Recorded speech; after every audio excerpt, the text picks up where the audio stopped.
আজকের নিত্যপণ্যের দরদাম জানাচ্ছেন আরিফিন শাওন। প্রতিদিনের ন্যায় বাজার দর জানাতে আমরা আজ আছি কারওয়ান বাজার চালের আড়তে। ঈদের পর থেকেই হু হু করে বাড়ছে চালের দাম।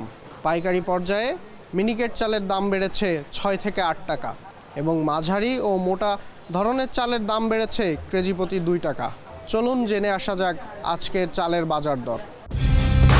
কালার এক্সপার্ট, জর্জ স্যাপ এবং মাইল্ড অন হ্যান্ডস টেকনোলজি সমৃদ্ধ অরিক্স ক্রিস্টাল ওয়াশ আপনার লন্ড্রি এক্সপার্ট। ঈদের পরে চালের দামটা বেশি, যেটা ছিল 70 থেকে 68, ওটা 76 আমরা কিনতে হচ্ছে। 28 ছিল 54, এখন হচ্ছে 56 টাকা। নাদিশেল ছিল 70 টাকা, ওটা এখন 76 টাকা 78 টাকা কিনা লাগছে। এদিকে মুদি বাজারে দাম বেড়েছে একাধিক পণ্যের। অতিরিক্ত দাম গুনতে হচ্ছে গুঁড়া দুধ, চা পাতা, টিস্যু এবং সস কিনতে। ব্যবসায়ীদের দাবি, ভ্যাট বাড়ার ফলে কোম্পানি এইসব পণ্যের দাম বাড়িয়ে দিয়েছে। চলুন জেনে আসা যাক আজকের মুদি বাজারের বাজার দর। পাউডার দুধ ছিল 750 টাকা, এখন 820, 850ও আছে। তারপরে চা পাতা ছিল 360 টাকা কেজি, এখন 400 টাকা কেজি চা পাতা।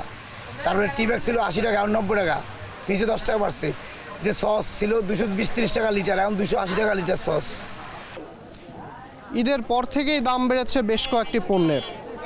চাল, গুঁড়া দুধ, চা পাতি সহ দাম বেড়েছে টিস্যু এবং সসের। ব্যবসায়ীরা বলছেন এসব দাম বাড়িয়েছে কোম্পানিগুলো, এজন্য ক্রেতাদের গুনতে হচ্ছে অতিরিক্ত টাকা। আজকের বাজার দর নিয়ে এই ছিল আমার কাছে সর্বশেষ সংবাদ।